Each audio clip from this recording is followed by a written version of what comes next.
ચોમાસાની રાહ આ બ્રહ્માંડ પર રહેતા માનવ સહિત તમામ જીવોને હોય તે સહજ છે અને ચોમાસું આવવામાં વિલંબ થાય એ ચિંતાનું કારણ હોય તે પણ સહજ છે. 15 જૂને સ્વાભાવિક રીતે જ ગુજરાતમાં ચોમાસું આવતું હોય છે, પરંતુ વિધિવત રીતે ચોમાસું આપણા ત્યાં નહોતું પહોંચ્યું. પણ આજે જે સમાચાર મળ્યા છે એ પ્રમાણે 12 દિવસના વિલંબ બાદ મંગળવારે મુંબઈ પહોંચી ગયું છે આ ચોમાસું. આપણા ત્યાં હવે આવશે.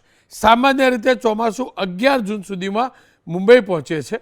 હવામાન વિભાગના જણાવ્યા મુજબ દક્ષિણ પશ્ચિમ ચોમાસું તેલંગાણા, ઓડિશા, છત્તીસગઢ, ઝારખંડ અને બિહારના કેટલાક વિસ્તારોમાં આગળ વધ્યું છે. આગામી 2 થી 3 દિવસમાં ગુજરાત અને મધ્યપ્રદેશમાં ચોમાસું પહોંચશે. ત્યારબાદ 3 થી 4 દિવસમાં ઉત્તર પ્રદેશમાં પણ ચોમાસું પ્રવેશશે. જોકે ચોમાસાના પવનો નબળા છે. આવા સંજોગોમાં મધ્યપ્રદેશ, વિદર્ભ અને ઉત્તર પ્રદેશ માટે ચોમાસા માટે 1 અઠવાડિયું વધુ રાહ જોવી પડી શકે છે. દિલ્હી, હરિયાણા, પંજાબને જુલાઈ સુધી રાહ જોવી પડે છે.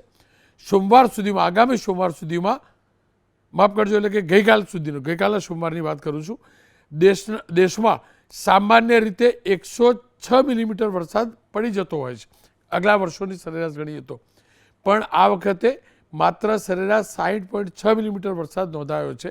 એટલે કે જે ચોમાસું વિધિવત રીતે બેસવું જોઈએ આજનો દિવસ છે એ પ્રમાણે 40 થી 43% ઓછો વરસાદ પડ્યો છે.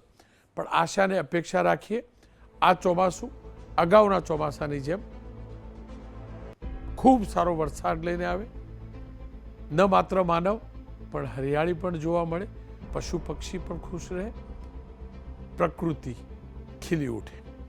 પ્રકૃતિ ખીલશે તો માનવ જીવન પણ સુખરૂપ બનશે. ચોમાસું સારું તો વરસ સારું.